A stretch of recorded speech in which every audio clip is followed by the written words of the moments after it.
Good evening and welcome to a regular meeting of the Brevard County Commission. It's Tuesday, May the 9th. Do I have Frank Grant here? Come on up, sir. If you would state your name and who you're from, and then if you would go ahead and speak a few words, and we'll get started right after that. Sure, be happy to. My name is Frank Grant, and I'm a member of the Baha'i community of Brevard County and represent the local spiritual assembly of the Baha'is of Brevard County. And I've been asked to give an invocation. And there are many prayers in the Baha'i faith that relate to all different kinds of situations, and I thought this was appropriate for your board meeting this afternoon and for your deliberations. O thou kind Lord, this gathering is turning to thee. These hearts are radiant with thy love. These minds and spirits are exhilarated by the message of thy glad tidings. O God, let this American democracy become glorious in spiritual degrees, even as it has aspired to material degrees, and render this just government victorious. Confirm this revered nation to upraise the standard of the oneness of humanity, to promulgate the most great peace, to become thereby most glorious and praiseworthy among all the nations of the world. O God, this American nation is worthy of thy favors and is deserving of thy mercy. Make it precious and near to thee, through thy bounty and bestowal. Abdu'l-Baha. Nice words. Thank you, sir. Thank you. We have a quorum. I'm going to call the meeting to order. Please stand and join me in the pledge. I pledge allegiance to the flag of the United States of America and to the republic for which it stands, one nation, under God, indivisible, with liberty and justice for all. All right, Commissioners, I have a set of meetings that I need approval for. So moved. Motion by Commissioner Tobias, second by Commissioner Goodson. All in favor, say aye. Aye. Opposed, passes unanimous. We're going to move into resolutions. Commissioner Tobias. Thank you, Madam Chair.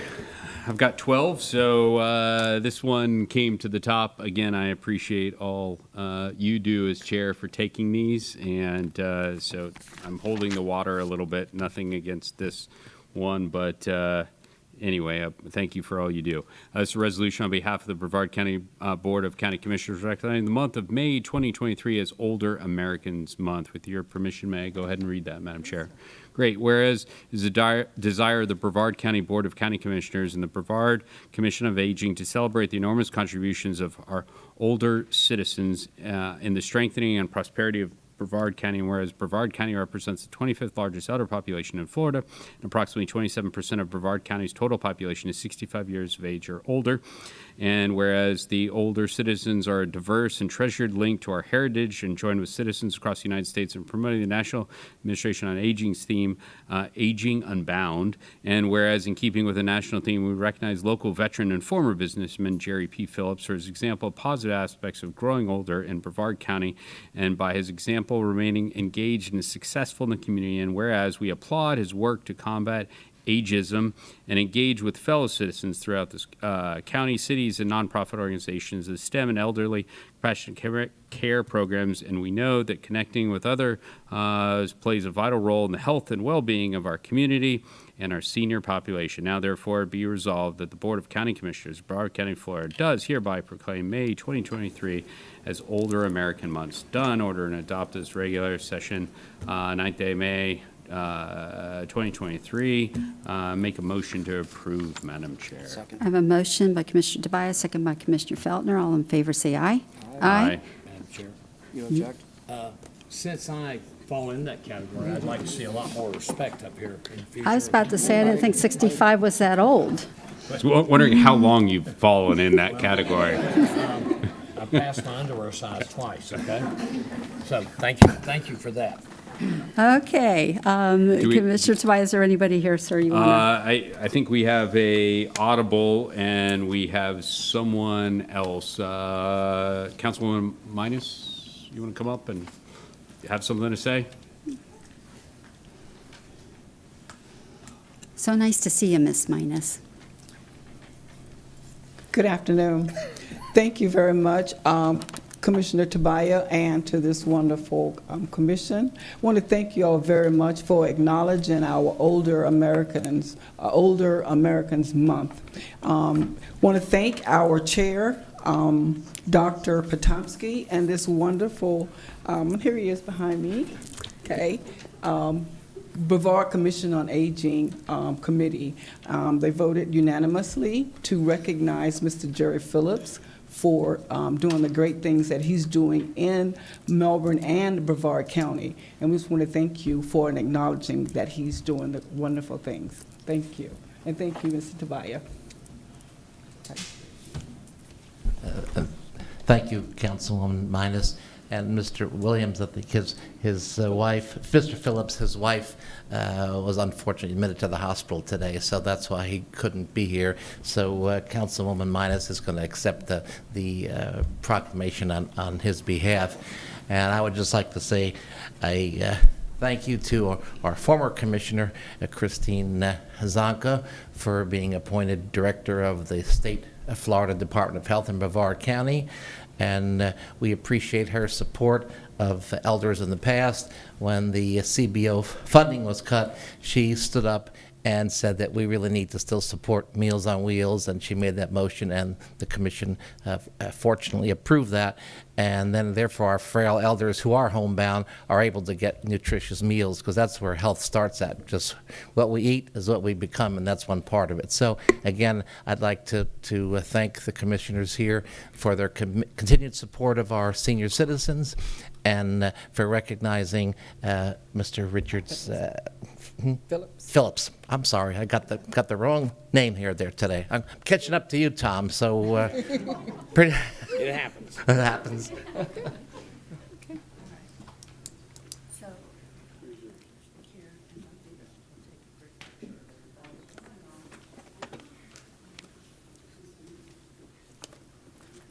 Thank you, sweetie. This is on right now, so all I see is smush. These are all part of the come on.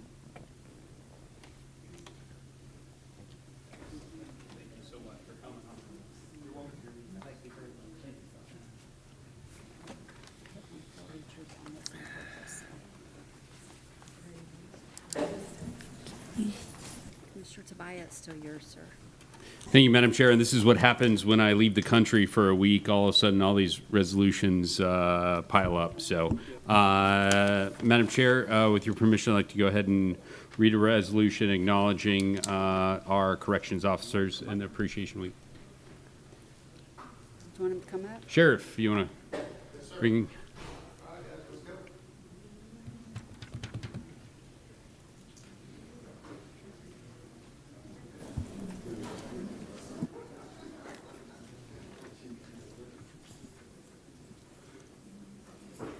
First of all, I'd like to say it's a shame that Junie isn't here. Junie had some surgery. He's great though. Everything's all good, but he's in the truck. So Well, when I got out, it was like 66 degrees in there, so he was pretty happy. So. okay, Madam Chair, whereas the citizens of Brevard County are privileged to have a group of brave men and women who are trained professionals who serve on a daily basis unarmed in the Brevard County Jail, and where these men and women are certified through the Florida Department of Law Enforcement upon completion of a corrections officer's state exam, and whereas Brevard County Jail housed inmates both sentenced and pretrial on charges ranging from misdemeanors to capital felonies, and the daily management of inmates requires special training and sound judgment and courage, and whereas the working as a corrections department is one of the most dangerous and challenging professions in the world today, and whereas these corrections deputies and corrections supervisors provide essential services that exemplify the highest professional standards by their commitment to the citizens of Brevard County and the Brevard County Sheriff's Office. Now, therefore, be it resolved that the Board of County Commissioners of Brevard County, Florida, does hereby unanimously proclaim the week of May 7th through May 13th, 2023 as Corrections Officer Appreciation Week. Encourage all citizens to recognize the demanding and unselfish commitments made by Brevard correction deputies, done, ordered, and adopted in regular session on this 9th day of May, year 2023. Make a motion to approve, Madam Chair. second. We have a motion and a second. All in favor, say aye. Aye. Opposed? Passes unanimous. I'm impressed he read all that. So, Commissioner Tobias, Sheriff. Thank you, ma'am. Madam Chair, Commissioners, and Commissioner Tobias, thank you, sir, for recognizing our team. Before I start, I also want to thank you guys for the previous resolution where you passed that for Commissioner Goodson. I think that was pretty amazing. So, Commissioner, as you know, from the research that you've done on this, our corrections deputies and corrections officers across the country work in one of the toughest and most dangerous environments that is in our profession. These men and women go to work every day, and they certainly work around what is oftentimes the worst of the worst, those that have committed everything from murder to sex crimes to drug dealers, everything else, and that is the constant surrounding environment that they are in. Our team does it very professionally. Our team is among the best in the country. They get up and they go to work every day, and they take care of those that they're responsible for. A lot of people think that in the profession of corrections, it's about keeping them from getting out It's not just that. It's not about just keeping them secure. It's about taking care of them, providing the well-being for them, the health care for them, the mental health counseling, all of the other things that go into their job in corrections. And so our team, I believe, does it better than anybody else, and that's not a negative on the other corrections. It's just the confidence and the belief I have in our team and our command structure that is in place. And so I'm very proud of them. I'm very proud of the job they do each and every day, and to have this commission recognize them for this and to pass this resolution means the world to us and to them and the job that they do. So thank you, sir. Thank you for recognizing them, and thank the commission for approving the resolution. Sheriff, I can't thank you enough. I really am proud to have this team serve in Brevard County, and they serve the greatest sheriff in the county. And thank you. I just, in the whole country, I'm sorry, in the country, thank you. Thank you. I left the little R out there. But thank you so much. I just appreciate you so much that I literally trust my life with you. Thank you. Thank you, ma'am. I tell everybody I'm surrounded by an amazing team of men and women that knock it out of the park every day to keep our community safe, and I just stay out of their way. They do all the work. So thank you, guys. Can I ask everyone to? Yep. Meaning us, John? Yes. All right, you guys. Here we go. Let's get a good picture. You want to do it right here? Tuck everybody in.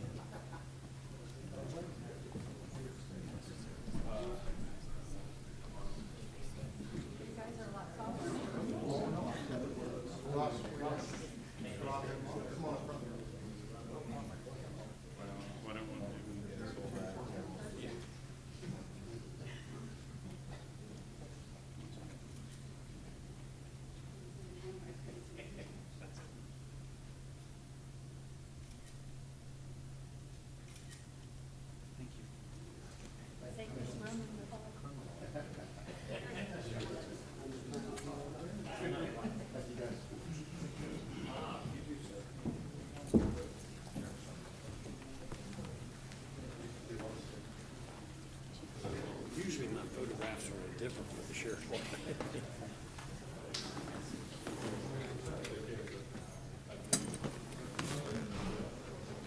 I feel so much better when they leave. All right, it's EMS turn. We have Chief Voltaire,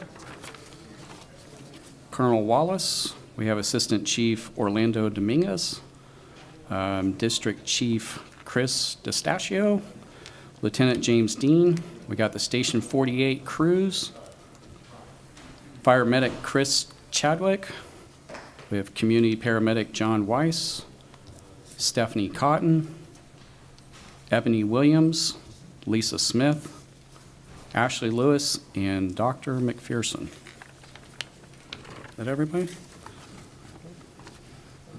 I'll read your resolution, and then you can speak afterward, okay? Thank you. All right.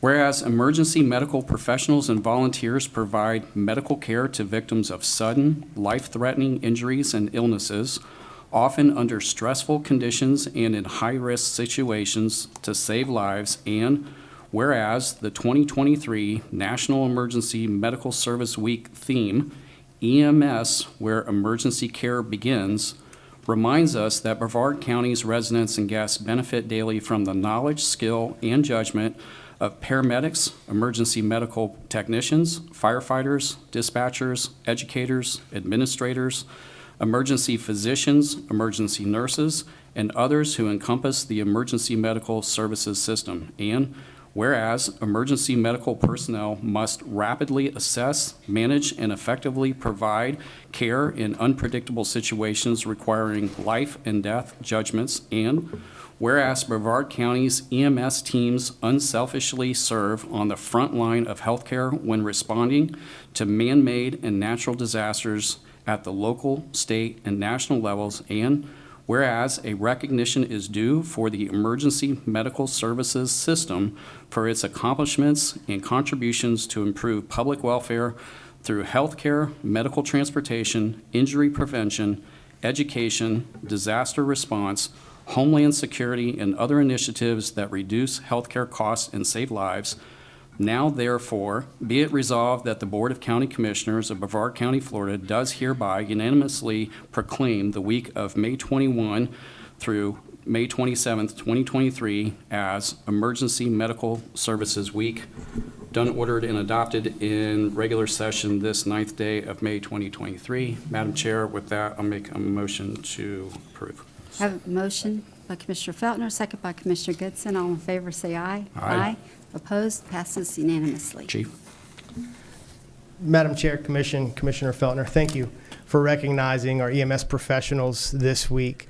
I'm absolutely proud of the job Chief Dominguez and the team provide, keeping our citizens at the cutting edge of the EMS world and ensuring the survivability of the folks that visit and reside in Brevard County. I'd be remiss if I didn't also thank the folks. There's so many people behind the scenes that keep the trucks going and the paramedics educated, our logistics, our fleet folks that work on those trucks. There's just so many people to make this whole operation work, and we're thankful for all of them for the success of Brevard County Fire Rescue and our EMS team. So thank you for your continued support.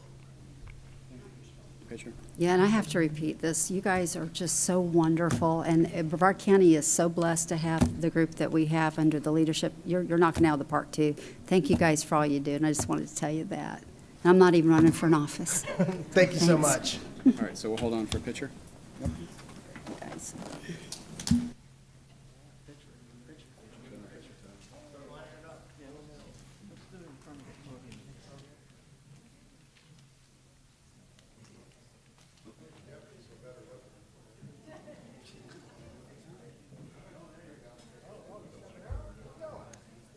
Chief, can I get y'all to move in front of this, though? Because that, yeah.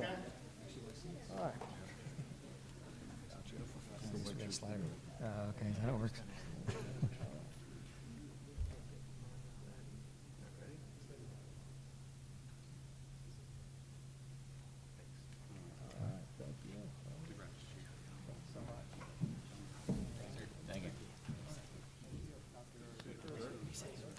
Doctor. Thank you. Thank you.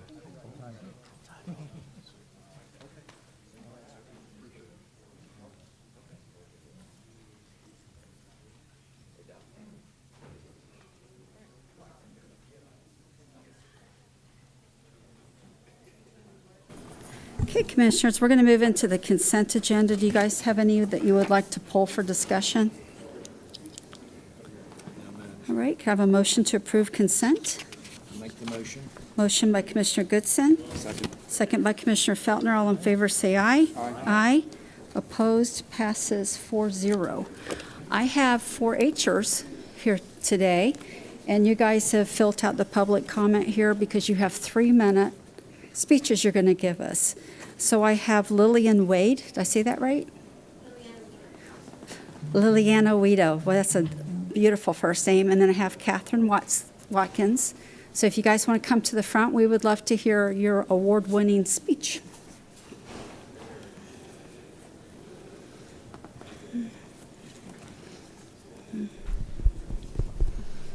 Liliana?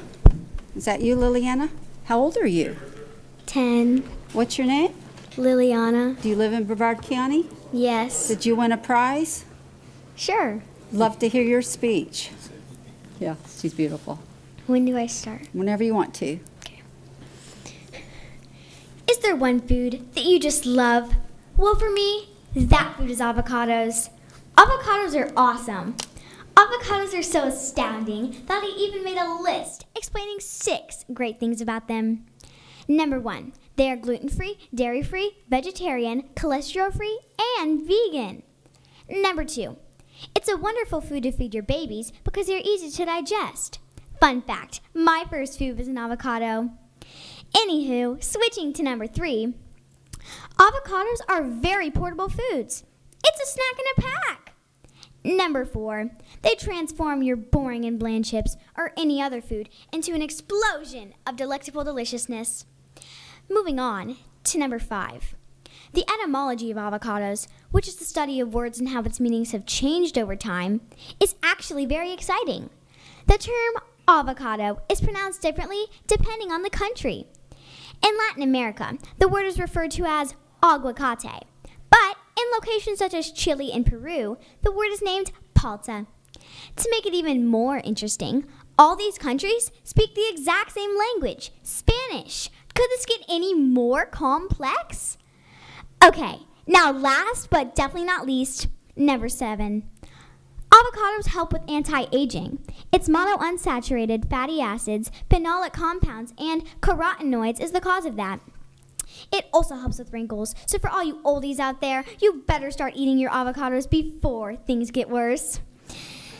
Anyways, now that you know a little more about avocados, I'm going to inform you about the history of the flavorsome fruit.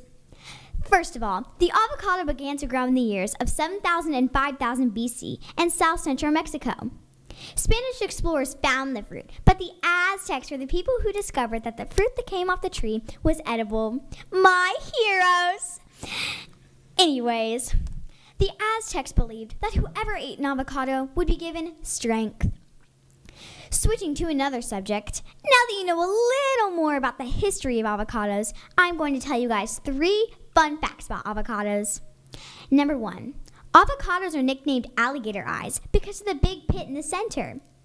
Number 2, there are more than 500 different kinds of avocados that are grown worldwide. Number 3, avocado has more potassium than a banana. Anyways, as you can clearly see, avocado is the best food for a plethora of reasons. It has an interesting history, it has a fun nickname, and it is full of nutrition and still tastes scrumptious. So who agrees with me now? Avocados are awesome.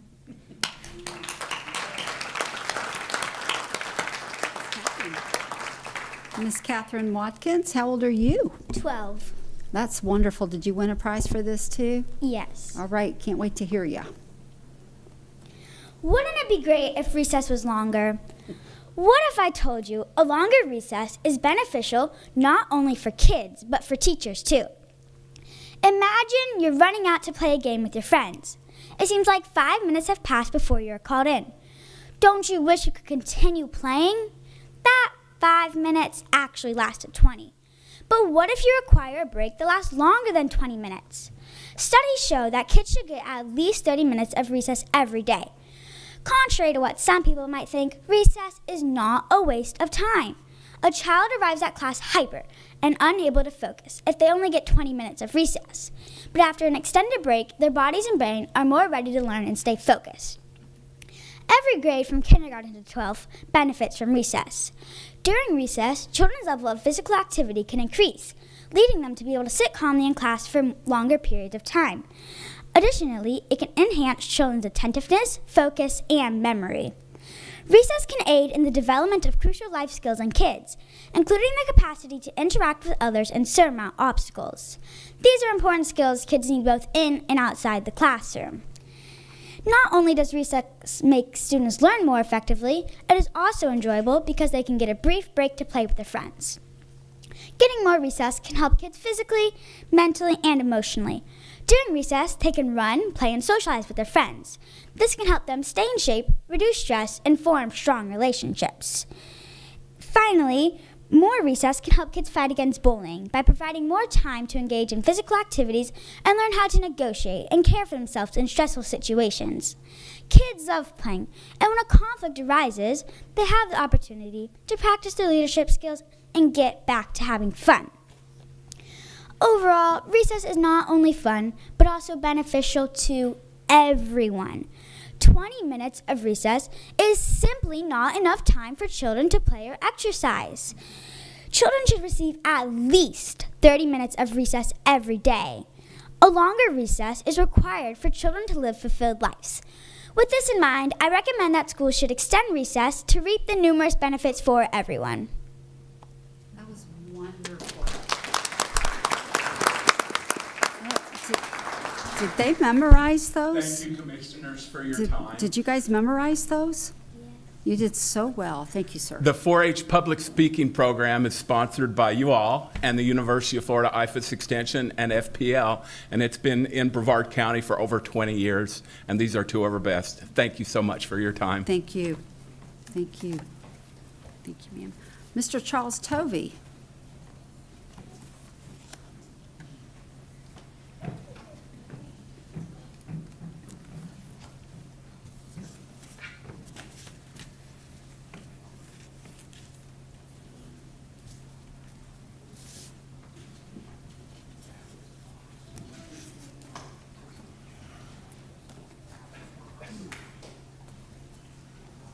Mr. Tovey, it's so nice to see you. We've missed you for a while. We were actually remarking about that we kind of miss seeing you around some, so good to see you.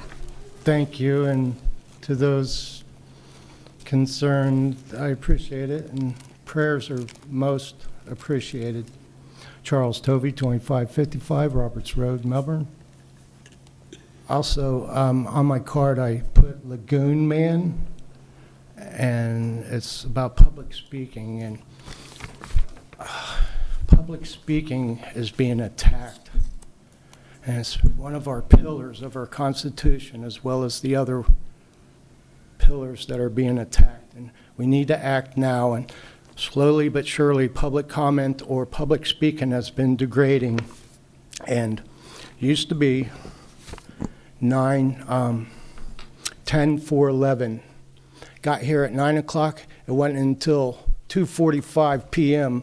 was I able to express things. And at that time, there's a lot of misunderstanding, and people might have prejudices or things. Oh, he's crazy and this and that. Well, it's not misunderstanding. And a lot of my time then, and at that day, I spoke twice. Once before and once after. I got to speak twice, and it was for 5 minutes, and then it got reduced down to 3 minutes, and then it got down to 1 minute. But it's prophetic. There's things that I've just, and if you look at some of my history of speaking, you'll see that they're applicable now. And I look in the future of things, not in the past. But I want to be reserved and speaking as a lagoon man for the environment as well as my personal self. And that's two different entities that I want to address. And anytime I get to public speak, and I'm sorry if I annoy everybody, but people annoy me, and I don't want to hear things, and I don't want to stay till 3 o'clock in the afternoon just to get 3 minutes to talk about things that nobody understands. But it's all about living together and cooperating and love. I'm a spiritual warfare for God, and one of the things hindering me from speaking is I saved the lagoon. Who else can say that? No, it's not fancy like we can present it now because it takes time to recover and heal. But I did want to say I saved the lagoon. Who else can say that? And I can prove it and show you. But also the spirit of complacency. I don't want to point fingers at anybody, and I don't directly accuse or point fingers at anybody and accuse anybody. I just bring up general information, and it's up to them. And that's what we need to do is cooperate. And I don't have time to speak about all the things I want to speak about and could speak about, and Lagoon Man and my personal issues. And thank you for putting up with me and all your tolerance and putting up with everybody. And good to see you, and I'll be back. Thank you, Mr. Toby, and you're never irritating, sir. We have Mr. DeLance Armstrong. Oh, Lance Armstrong. Dr. Lance. Dr. Lance. I thought it was another little French name. How are you doing, sir? I'm doing great. How about yourself? Good. Thank you Thank for you all coming for your in. service to this county. Thank you. May I approach and give you a flyer? You certainly may. Okay. And thank you for all that you're doing, and this is going to be a good presentation. Thank you. Thanks, Doc. Rolling Thunder. The term was coined when B-52s bombed in Vietnam. I flew in B-52s for the U.S. Air Force for over 7 years. Rolling Thunder is a national, nonprofit, missing in action prisoner of war advocacy group. That's it. We are not a motorcycle club. Anyone can join. You do not have to be a veteran. Many are. You don't have to ride a Harley Davidson. Many do.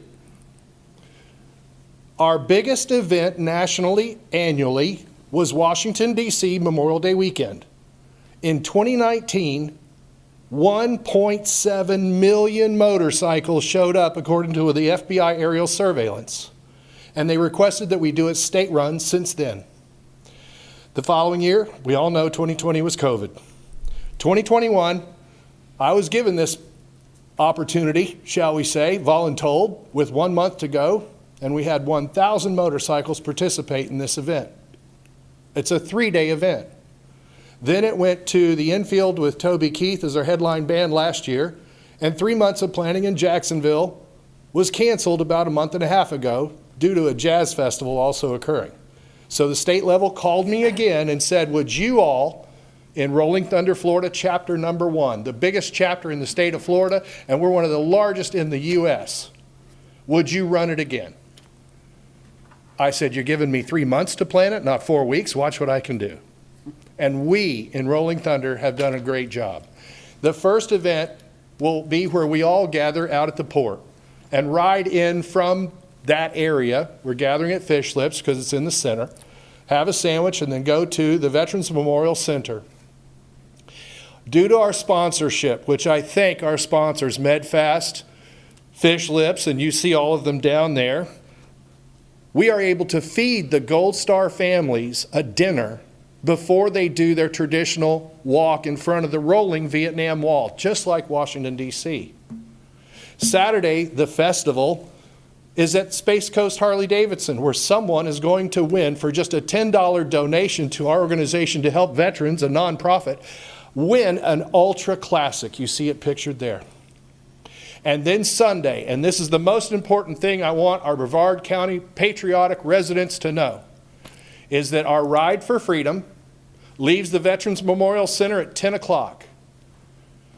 A B-52 would fly over the Pentagon. I'm proud to say we have the only B-52 available in the United States, hopefully coming over our heads at 500 feet.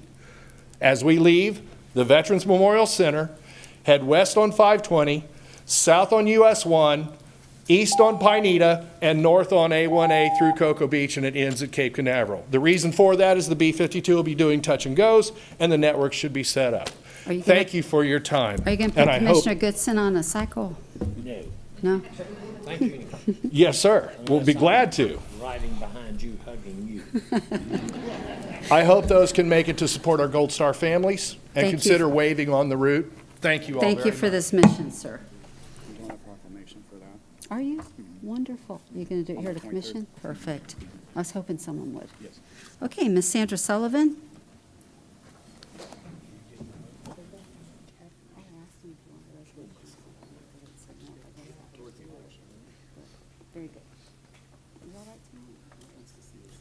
Sandra Sullivan, South Patrick Shores. Thank you for moving the public speaking item that was on consent onto a separate agenda item. So I'm going to talk about concern I have with the budget excuse me, workshop coming off a meeting and being postponed, but it wasn't really postponed. It was canceled. It just wasn't transparent. It was done under board reports. The concern I have with this lack of transparency is whether we're going to see the tax cap be busted in response to inflation.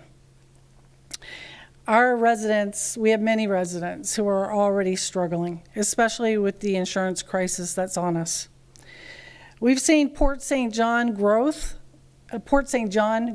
with growth, and just in the past 2 years go from 85% capacity to 96% capacity.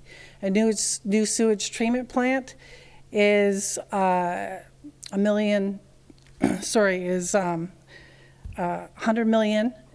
where just a few years ago it was 50 million. So the question is, who's going to pay for all of these additional costs? We have affordable housing now with exemptions on impact fees, and now with SB 102, exemptions on property tax.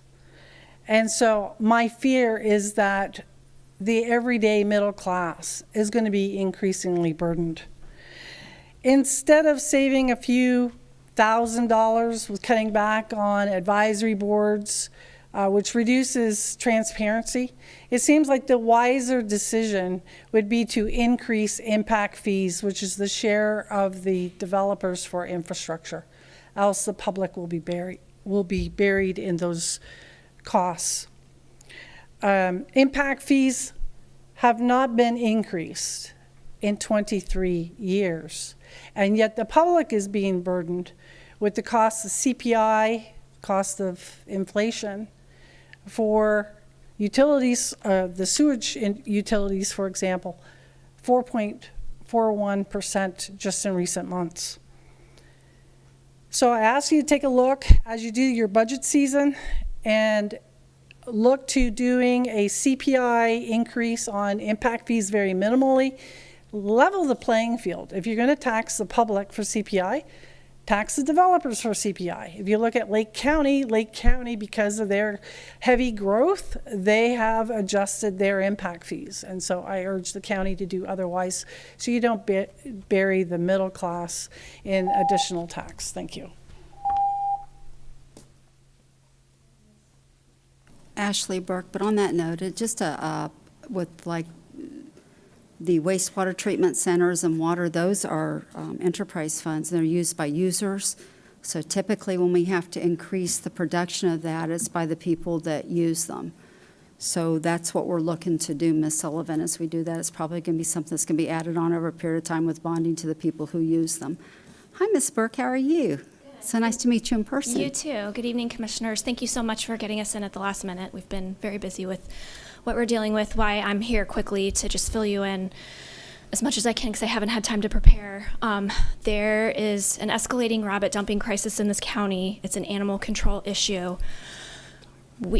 I haven't even finished collecting our numbers so far from this year, but I wanted to let you know that our intake of dumped rabbits from the street from out in neighborhoods and parks has tripled from 2021 to 2022.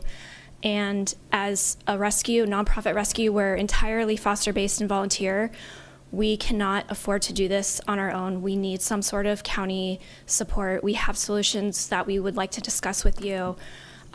That takes further time, but we have the support of the sheriff in this endeavor, and we want to get ahead of this problem before it turns into a situation like other counties are facing with out-of-control colonies taking over. Rabbits are about to become as ubiquitous as feral cats, and we are trying to get ahead of that before we get there. So we're hoping to get your support and just wanted to get on the record and introduce ourselves. Thank you. Nice to meet you, ma'am. Miss Jessica Graham?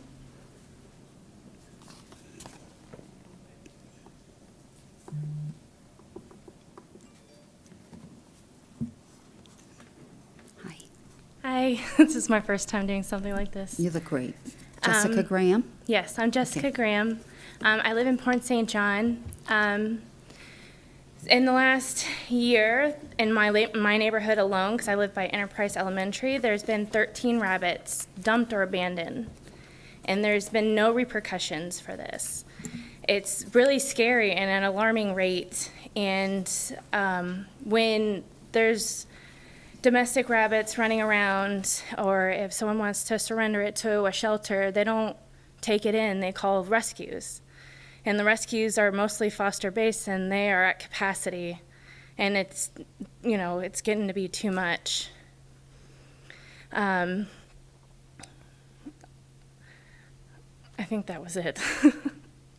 Thank you, ma'am. Thank y'all. Y'all have the sweetest little hearts, and I always enjoy reading your emails you send, so Yeah. appreciate you. All right, thank you. Thank you. Public comment section, and we're going to move to item H1.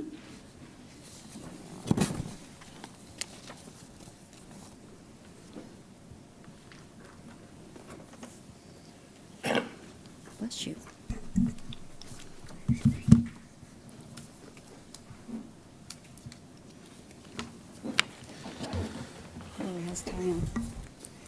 Good evening. This is a public hearing for an ordinance amendment to Chapter 2, Article 6, Division 2, Section 2, 173, entitled Enforcement Procedure. At its last meeting, the board issued legislative intent and permission to advertise this ordinance amendment in order to align county code with the statutory prohibition of accepting most anonymous code enforcement complaints. The proposed ordinance amendment has been drafted to accomplish this.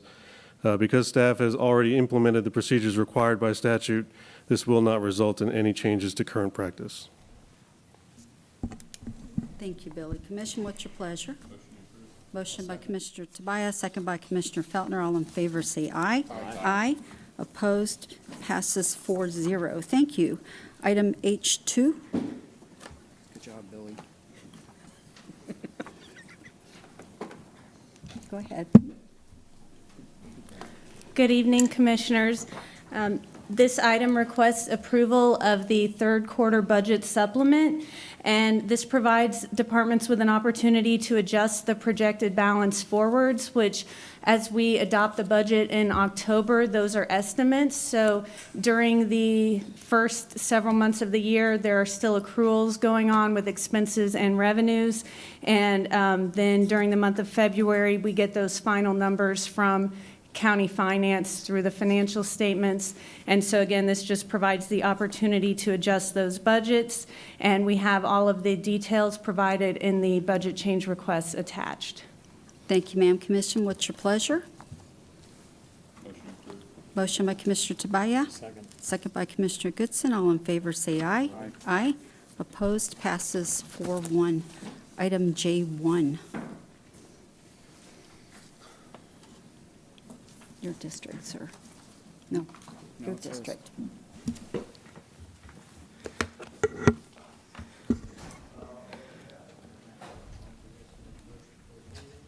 Oh, I got a motion to approve. Do you want to read it into the agenda? No? Ready to go? I'm sorry. We're ready to go if you are. Okay, have a motion by Commissioner Goodson. Second by Commissioner Chair, Tobias, yes. just to clarify, the motion for approval, is that option number 1? Oh, yes, thank you, sir. Okay. Got a motion to approve? Second with Commissioner Feltner. All in favor, say aye. Aye. Opposed? Passes 4-0. We're moving into item J2.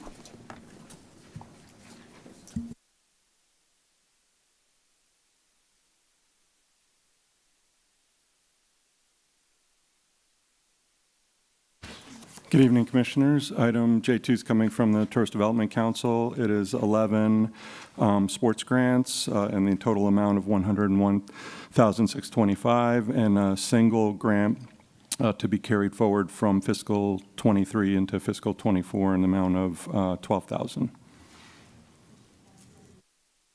No, Madam Chair, sorry. Okay, Commission, what's your pleasure? I'll make a motion to approve. Motion to approve by Commissioner Feltner. Second. Second by Commissioner Goodson. All in favor say aye. Aye. Opposed? Passes 3-1 with Commissioner Tobias an objection. We're in item J3. Item J3 is also coming from the Tourist Development Council. It's for the Cycle 2, which is the second half of fiscal 24 sports grant guidelines application and committee score sheet. Okay, Commissioners, what's your pleasure? Make a motion for approval. All right, I'll second. Motion by Commissioner Goodson, second by Commissioner Feltner. All in favor say aye. Aye. Opposed? Passes 3-1 with Commissioner Tobias an objection. Thank you. I do want to state for the record, I did talk to Mr. Kranis, and these were the only ones for the previous one that had applied for them, and there wasn't any grants given that were above what was requested, and it was within the range. So thank you, sir. Thank you, ma'am. Thank you. Moving into item J4.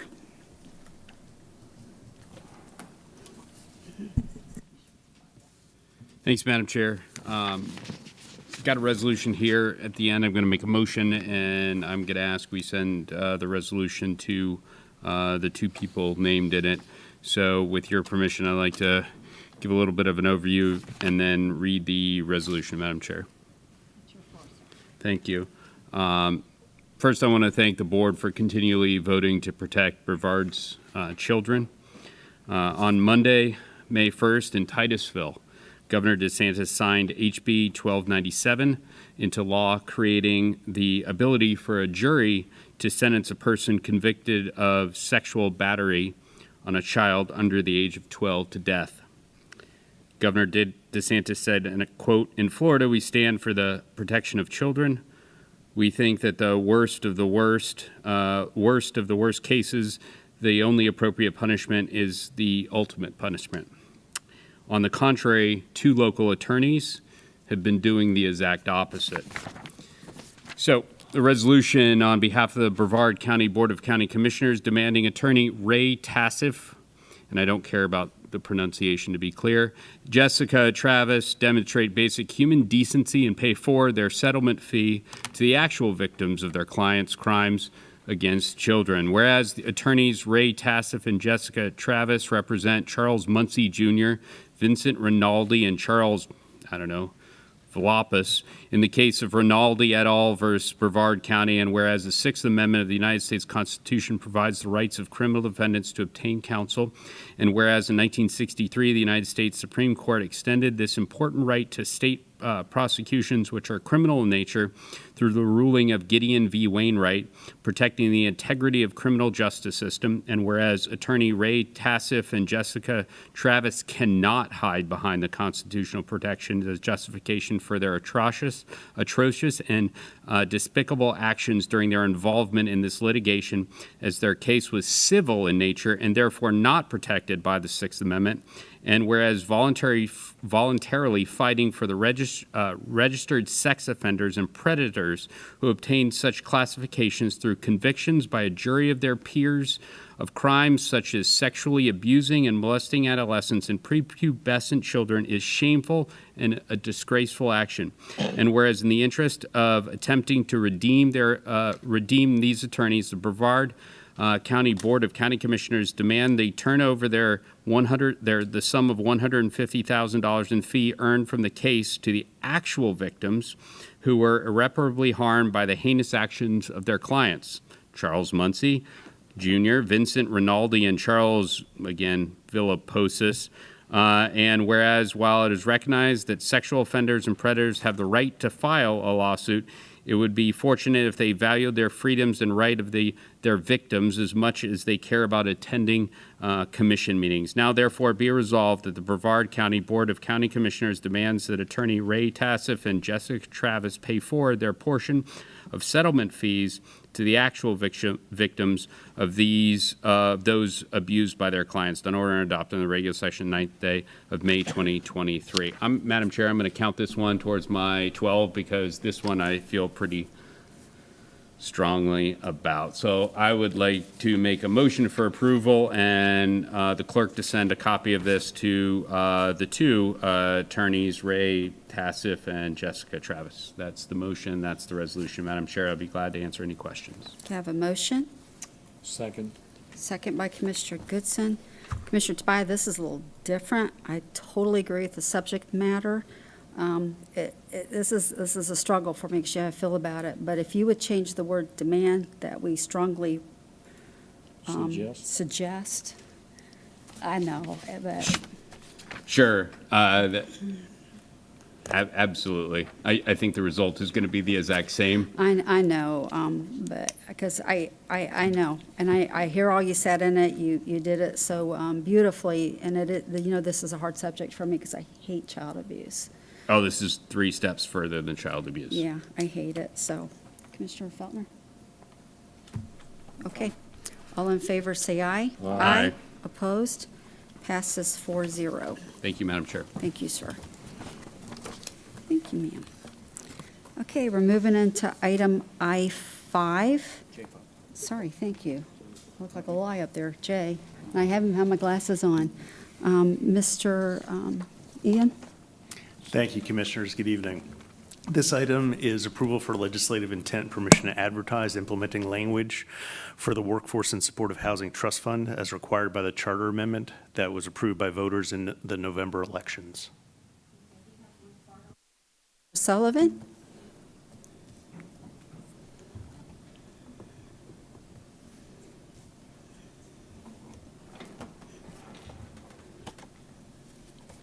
Sandra Sullivan, South Patrick Shores, and so this was brought forth to the charter review, and the voters voted for this, and so I greatly respect that.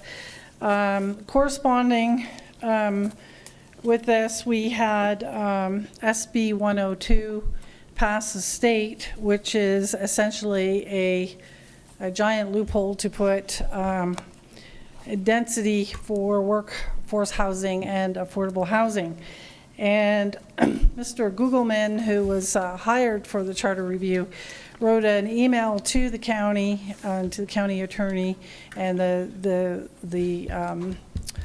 county commissioners, as well as the municipal cities, and strongly suggested to put into place some protections for the barrier island where this is not appropriate. So looking into that, we do have some protections in our comprehensive plan for the barrier island having preempted from having density increases for affordable housing. I would suggest you go one step further and also protect the floodplain, which is protected anyway by federal law because the county participates in the National Flood Program. So I'll have more that I'll write to you about that. But essentially, you have until July 1st and you go on break for June. So you have about 2 weeks if you wanted to put in an exception ahead of time to protect the jurisdictional wetlands in addition to, you already have the protections for the barrier island as it turns out. To put those protections in to safeguard the insurance industry because additional density on the floodplain puts more losses when we do have a storm event. And it's when, not if. And so certain areas, especially the jurisdictional wetlands, in addition to the barrier island, I encourage this county to get in an exemption for that area in addition to the barrier island into your code prior to July 1st when SB 102 goes into effect. Thank you very much. Okay, that's all the cards that we have. Commissioners, what's your pleasure? Do I have a motion? Motion to approve, Madam Chair. Motion to approve. Second by Commissioner Goodson. All in favor say aye. Aye. Opposed, passes 4-0. Item J6, County Attorney, if you would go ahead and read what we're about to make a motion on, then I'm going to call public comment card, sir. Yes, ma'am. Item J6 is regarding proposed amendments to BCC 97, which is the Board Meeting Rules and Procedures Policy. This would formalize the procedures for recording and broadcast of Board of County Commissioners meetings, and it would also move public comment on the agenda to follow board reports. Currently, public comment follows consent agenda. This would move it to the end of the meeting following board reports. It would also establish the practice of SCGTV recording and broadcasting meetings from the commencement of the meeting until conclusion of board reports with public comment to follow. I have Miss Marie Peel. Are you here, ma'am? Hey, Mr. Slusher, haven't seen you for a while. If you'd state your name, ma'am. Good evening, Marie Peel from West Cocoa on behalf of myself and my husband, Greg Peel. I'm strongly opposed to this amendment and ask that you take into consideration my reasoning and opposition to this motion as well, and that you oppose this motion as well. First off, the members of this board are elected by the public to represent the public and their interests. Public comment is a key opportunity for the public to make requests and bring important issues before the board in a venue and manner that is transparent and allows other members of the public to be aware of these same issues. Procedurally, I find discrepancy with the implementation of this motion as written. Section G of the proposed amendment specifies that the agenda shall provide a section for public comment at the end of each regular county commission meeting following board reports. This clearly states that this public comment is a section inside the agenda before the meeting ends, not after. It further states, with the exception of emergency items, the board will take no action under the public comment section, but can refer the matter to another meeting agenda or request a staff report. This implies that there is a chance that emergency items may arise that could cause the board to take action. Therefore, it cannot be known beforehand whether business will be conducted that should be available for public viewing. Section M, in stating from the beginning of the meeting until the conclusion of the board reports, would purposefully end recording before the end of the official agenda as prescribed in the same document and before the conclusion of all possible business. Not only is the composition of this amendment flawed, in its very nature it goes against the responsibilities of a transparent government. Even if there are some comments that may seem strange or uncomfortable, that does not mean that all other public voices should be silenced. Also, turning off the camera leaves the media to put any spin they want on the unrecorded comments and the board's responses. Please do not let your legacy on this board be one of reducing transparency and keeping your constituents in the dark about the needs of the public. If it's on the agenda, it should be on the recording. Thank you.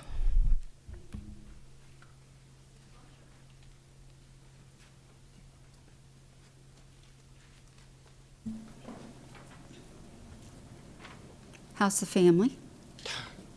Good. My kids won't stop growing, I swear. All right. Nathan Slusher, for the record, 860 Allendale Street in Titusville.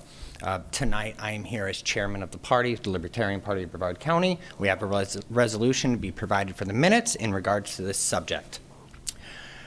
Resolution number 1 for May of 2023. Whereas government transparency is one of the key problems the Libertarian Party of Brevard County works to improve, and it remains as one of our top pillars on our platform. And whereas we strive to ensure the community involvement is not limited, and instead the government is, and whereas we find this motion as written to be unfair to the citizens of Brevard County, Florida, thus increasing the power of the government over its citizens, we resolve to stand against this proposal as written and provide solutions to correct the motion to ensure the community and its citizens are ensured the ability to hear the grievances of the other citizens through the technology the taxpayers have already purchased. Solution number 1, withdraw the motion, end the ordeal, and keep the citizens' public comment section right where it's at. Solution number 2, amend the motion, altering the word after and changing it to the word before, thus placing public comments right before the board reports. Solution number 3, amend the proposed language for the cameras to read until adjournment of the meeting instead of after board reports. We believe there is no adequate nor acceptable reason to turn cameras off before any adjournment of any government meeting. The Brevard County citizens paid for these cameras through tax dollars taken with or without their consent. Failure of the government to use its equipment for the purpose for which it was paid for is both negligent and continues to degrade the little trust the electorate has in our Brevard County government. Signed, thank you today.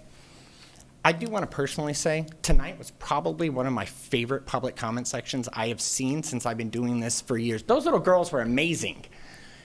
And that's what we're talking about getting rid of and shutting the cameras off for.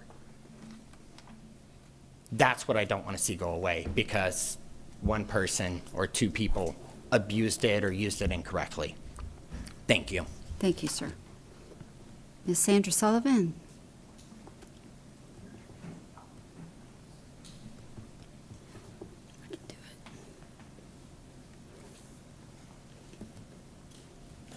Good evening, Sandra Sullivan.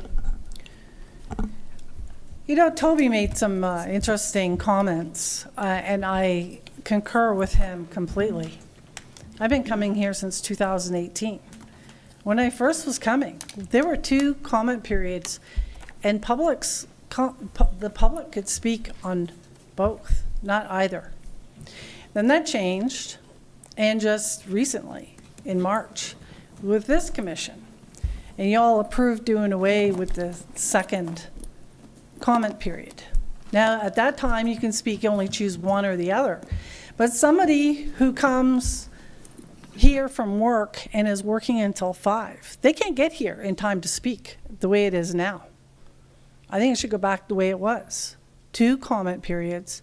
Choose whether you speak in comment period 1 or comment period 2. Give the public an opportunity to come. If I get stuck in traffic as it is right now, I don't get to speak on public comments. That might suit you guys fine, but it's not in the spirit of what public comment is. We, the people, elect leaders not to rule, but to serve. This is the address of Eisenhower in January 1953. This is as true today as it was 70 years ago.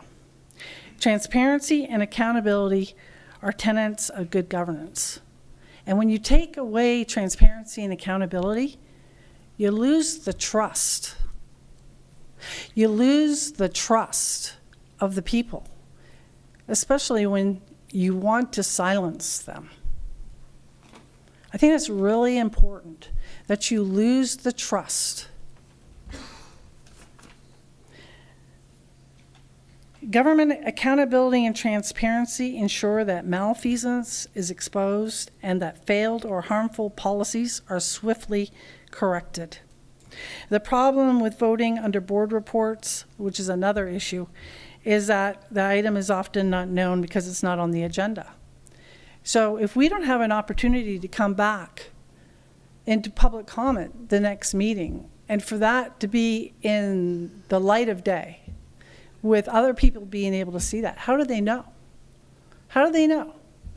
This is our chance to redress you, which is the whole intent of the First Amendment, the spirit of the First Amendment.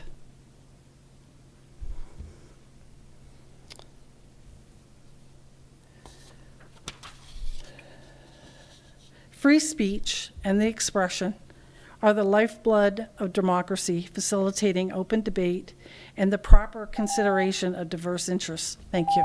Thank you, ma'am. Commissioner Tobias? Thank you, Madam Chair. I'm sorry. I have Charles Sorry. Tovey card that just came up. Mr. Tovey? Commissioner Tobias, I'm so sorry. No.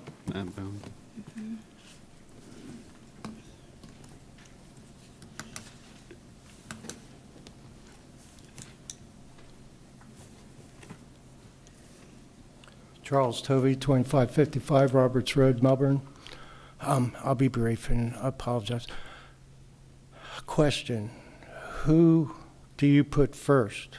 What do you put first? The government or the people?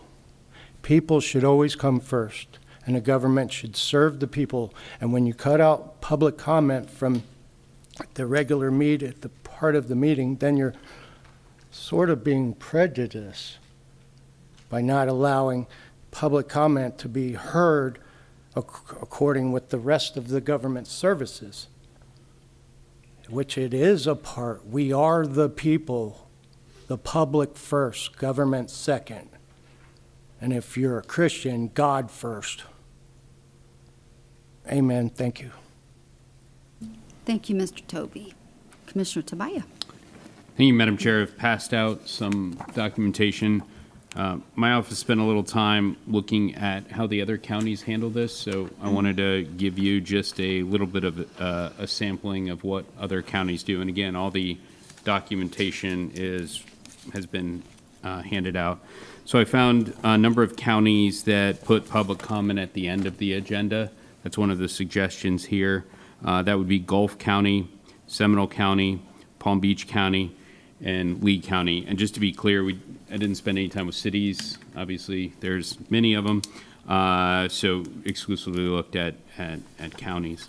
There are a number of counties that require citizens to register in order to speak. We do that here by filling out a pink card. However, other counties have quite a bit higher standards for those pink cards. Osceola County, and I won't go over, but the specifics of it. But one of the conditions is that card is filled out, and it can be done electronically. But either way, it needs to be turned in 24 hours ahead of time. A condition that we don't have now, nor is being suggested. Indian River County is a period of 6 days. And Collier County has something that is a requirement, filling out for a comment card 13 days ahead of time. And a couple counties don't even have a public comment section. The citizens are still allowed to obviously comment on things on the agenda, but nothing outside of that. Those would be Brevard and Pasco County. So before we get into this, I wanted to point out how some other counties handle this and put your suggestions in perspective. Again, all the documentation has been passed out on how those other counties handle that. Thank you, Commissioner Tobias. I did bring this up as a recommendation, And the reason for it is that we're always working towards making this meeting as efficient as we can so the citizens can come present. And I do want to mention this is to talk about a few things that I've been reading in one of the emails. Ms. Sullivan, I do read your emails, by the way. And tonight, there was 29 opportunities for public comment. So to say we're trying to do away with public comment, it's not the truth. Now, there's some public comment that we get, like the little girls tonight, let's talk about that presentation. I think what I would do then, because they told me ahead of time, I would open up the presentation part and we would start utilizing that. But what happens here is 90% of the things that we have in public comments have nothing to do with Brevard County. We start hearing about, cities getting trashed and all kinds of topics that don't blend in. And let me tell you, we're getting close to election time. It's about to get bad. And we don't have a non-campaign safe area here, which I wouldn't mind doing as well, but these are the things that we got to get ahead of. Now, here's the thing. No one's going to be told they can't come with a comment. Everybody's allowed to speak. The meeting is still not adjourned. But what I think that I was trying to do is we have people coming in and utilizing taxpayer TVs. They're out now on TikToks. They're becoming campaign sites of things that is being abused for what I think that the public intent was for this. And so it's not trying to stop anyone from talking. I am definitely in favor of moving it to the end because some people do work. And I want to give every opportunity. I thought after board presentation it was the best because then if they hear something they want to comment on then as well, they can. Anything that's county agenda that these commissioners hear, because it comes down to these commissioners voting on every single item. That's where the buck stops, is with us making decisions. If it's worthy at that time that catches us that we want to bring it back, it'll come back on agenda, and then the whole thing changes again.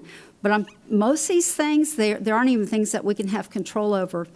When I was in the city of Titusville for a time period, we did public comment. It had to relate to some action items that the city council could do something about. It wasn't a free-for-all as far as what people could say and do. I do support this. I thank you, County Attorney, for putting this together. Again, it's not about silencing anybody. It's about getting rid of some of the abuse we have right now and the abuse that's coming, and people still can talk. Again, tonight was light agenda, 27 opportunities for public comment for things that we're voting on as the county tonight. So I'm going to support it, and if someone makes a motion, if you guys have comments, it's time to speak. Commissioner Goodson, you're contemplating. I can see your thumbs. I guess we'd have to have a breakdown of showing these taxpayers. Where is 27 times? Did you take 9 topics times 3 and say? We have 20, let me find these. Tonight we have 22 consent agendas where people have something on there that they have a concern with. We're voting on them. They put in cards. Okay. We have 2 public hearings. If citizens have a situation, they're allowed to put in the cards. Every single one of these, we allow them to speak on. I've heard about the school board too. The school board has 1 public comment section. Everybody speaks in that time period, and you only get 1 time to talk. Sandra, instead of talking 12 minutes tonight, you would only got to talk 3 if we adopt the school boards of what they do. And I don't want to do that. I want people to have opportunity to speak. Again, I don't like bringing solutions to things that aren't a problem, and this has become a problem. So that's why I'm bringing a solution for it. It's not about stopping anybody's right to speak. Madam Chair? Please, sir. Would the public feel better, in your opinion, if they were able to speak in the middle of, before you brought up agenda items? Because if they're going to speak trying to sway a vote up here, they can't do it after we voted at the end, correct? No, sir, but they're always allowed to speak before we do anything to vote. We don't do anything with the vote before they've spoken to us. So they can speak about the agenda that we passed in consent at any time. Is that what you're saying to Well, me? If you remove the vote in the middle, how can they speak before we vote and they only can speak at the end? Well, if there's an agenda item, hopefully they put a card in to speak about it, because if we've already voted, it's null. There's nothing Correct. that can be done. So they want to speak on the agenda item. So we had the comment cards tonight, Okay, all right. So they had the opportunity, and we had a lot of good comments tonight over some of the items we were speaking on. And if you're, Madam Chair, Please. question? If you're confused, if your concern is the election period and people coming in up to the podium and just talking all kind of stuff, doesn't that person get denied the ability to speak unless it's on the agenda item? No, people can come up and speak on any item they want to at that part, which they're allowed to do. And typically, it hasn't been a problem, but it's starting to become more of an issue for things that go on out there with all the media items, so. Gotcha.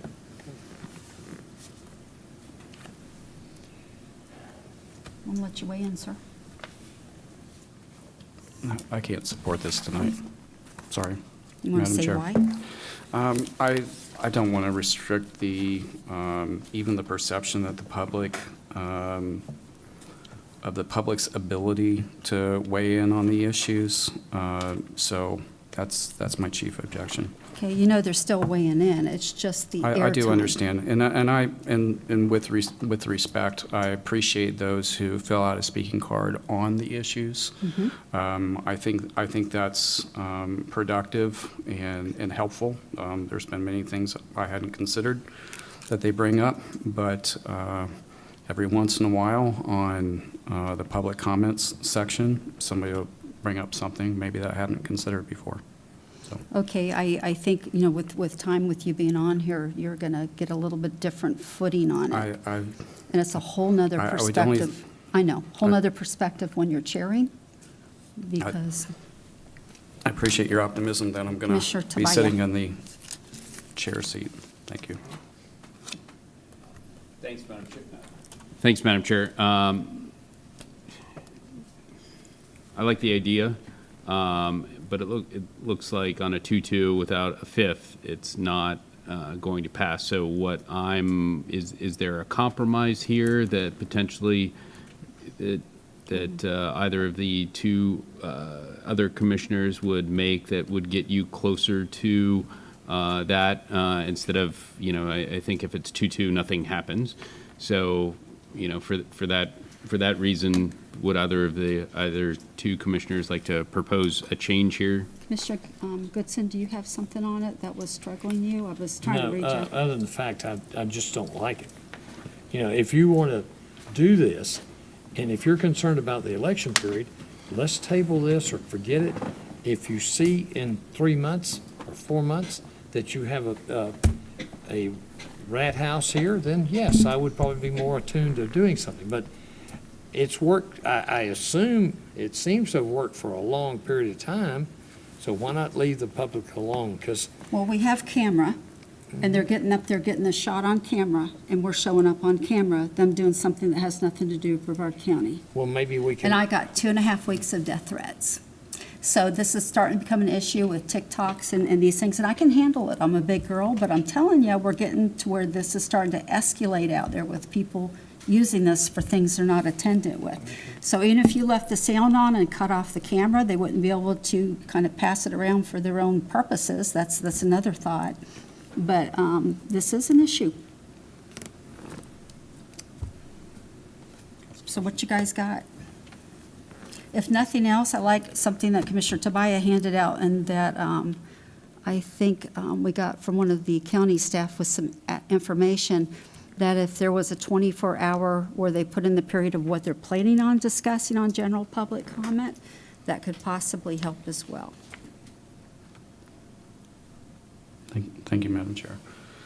I think the 24-hour thing is, I don't think that's workable. I think there may be people that come here and they didn't have a plan to. So I think that makes that difficult. So we have two former members here and a former legislative staff. How does the legislature handle this? Are you asking me? Representatives, commissioners, how does the legislature handle this issue? Go ahead, John. Thanks, Madam Chair. And you're speaking to someone that chaired a committee for one meeting until I got kicked off from chairing that meeting. for obvious reasons, by my own party, by the way. It's to the discretion of the chair. And from every meeting that I sat on, if a member of the audience, and cards had to be submitted, we went as far as the final 2 years, you had to attest to an oath that the testimony that you were going to give, remember that, Representative Goodson, was fair and honest to the best of your ability. There was no, if I remember correct, there was no enforcement clause of it, but when things started to go off subject, then the chair, to the best of my recollection, gavelled the person down, and the sergeant quickly removed them from the office. But again, I sat on no important committees because I am John Tobias. Sir? Mr. Goodson. Madam Chair. But also now, you got to realize that in the Florida House, you have a Republican Senate and a Republican House. The issue was already decided before you got there.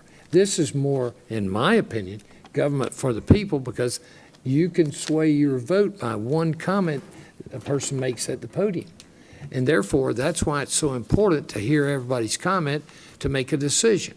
Now, could we employ Morris to say, can we remove you from this meeting if you get violent or you make rude comments? Well, we Can do the that sheriff remove? anyways, but Okay, by the so- time you interrupt someone with something that's off track, the time's already allocated, and it causes more of a scene.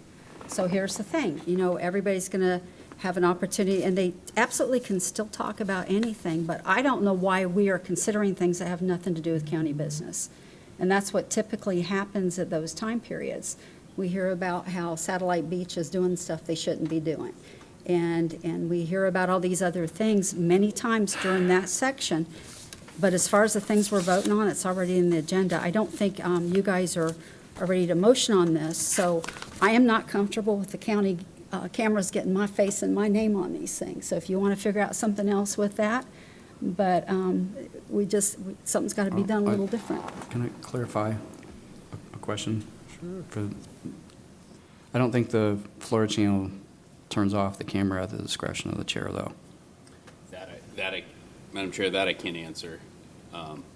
But I think you turn the gavel over to, if that's the case, that's a good solution. You turn the gavel over to the vice chair, and if the vice chair wants to turn the gavel over to me, this is something, clearly sunshine's being observed because I hadn't thought of that, but if we can find a rule that allows me to run the meeting during public comment, I certainly would be, if the vice chair doesn't want to do it, I certainly would be more than willing to sit in your seat for that period of time to keep you out of view. I can't imagine being on the short end of death threats, and that's just another role that the chair has always played, and I've never taken part, so it's my turn for that. But on a side, I saw Morris over here get a little antsy when we were going to ask him to remove. I do have a solution if we're going to go in that. There's another attorney in this auditorium right now who is a karate champion, who might be wearing a Good tie job, and Billy. is presented up Good here. job. So I've been a bouncer, I would do it. he's been a bouncer. That did not show up on his application. But I would be more than willing to take over that responsibility if the rest of the board would be, and Sure, Representative or Commissioner Goodson wouldn't be for that, and that way I'd be on it from now on. You could put it down on the agenda and we could go that way. Okay, we do still have one public comment section. I want to move it to the end. There was a lot of good points made with that as far as people not being able to get off work. It gives everybody an opportunity to show up then if they want to give us anything to end the meeting with for contemplating. I would I support that, but I was don't gonna- know where the other. Well, I was going to do that as a chair because I get to rearrange the meetings. I was going to do that anyways. Madam Chair? Yes, sir. I have less of an objection to public comments toward the end. In fact, I think for some of the people that come here and they have business before the board, they can take care of their issues and then the public comments can happen. So I have less of a problem with that. It's the stopping the Space Coast government TV from recording the comments. I think TV, I know where y'all are going with this, but I don't think these have been on TV forever. I think it just started over the last maybe 15, 20 years. So it's been a new advantage for people to be able to watch commission meetings. But again, keep your eyes open, and you guys will have it after this, but I think you're going to find all kinds of problems moving forward with some of the things going, but I'm going to leave that with y'all that time. So, okay, Commissioner Tobias, if you're good with that, I think what we'll do is take it to the end, and we'll just switch out chairs soon. Madam at Chair, that time, so and I'll we'll get, just run it. I don't want to leave you with the responsibility of doing that unilaterally as chair, so to give you a little bit more, I'll make a motion to move, even though it's in Appreciate your it. discretion, to move public comment to the end and you'll to run pass those. the gavel to the vice chair, and absent the vice chair taking that up, I certainly will chair the meeting just during those points. That would be the motion, Madam Chair. Thank you. We have a second? I'll second. Second by Commissioner Feltner. All in favor, say aye. No. No? No. You want to say why no? No. But no. It only counts once, Tom. I've tried that. Well, with me, it's kind of like no, no, hell no. Did But you no. want to do it? No, I'm happy. Listen, I guess what I'm going to say is that I just am not voting to restrict these people. It's not going to comment. restrict them. I'm just not going to be on the At the- camera when they're doing them. Oh, but you did say move the comments to the end. Well, I think that was a consensus, what we're hearing, everybody, because no one can get here in time to do them. Right. So we're Well, going to move it down so So you're that going people to can have be here. two comment sessions? No, we've or what? only had one comment session. Oh, okay. And No, it's still no. I'm sorry, Chair. Okay. Don't like this for the public. Mr. Abate? Yeah, I don't know if this is before the consent agenda and all items, any card that's put in, there is a public comment section. That is their opportunity to go fill out the card. And they have the opportunity, 1, 10, any number of speakers. Sometimes you can get more than that. They could come and speak on that item. The public will always be retaining anything that's an item on the agenda before that item is discussed with the board's policy and procedures provide the public the opportunity to speak before every item, before the board has the discussion. I just want to make sure we're clear on that's not misunderstood, right? That is correct, and Okay. nothing about this proposal would have changed that. This only affects, and the proposed motion only affects items under public comment that are not on the agenda. Anyone can still speak on any item that's on the agenda, including the consent agenda, by submitting a card in advance of the board's approval of consent. Good. All right. I think we had a vote and a motion, and we're all good to go. Commissioner Tobias, thank you for stepping in and doing that as a female. I completely appreciate it, sir. All right, we are moving on to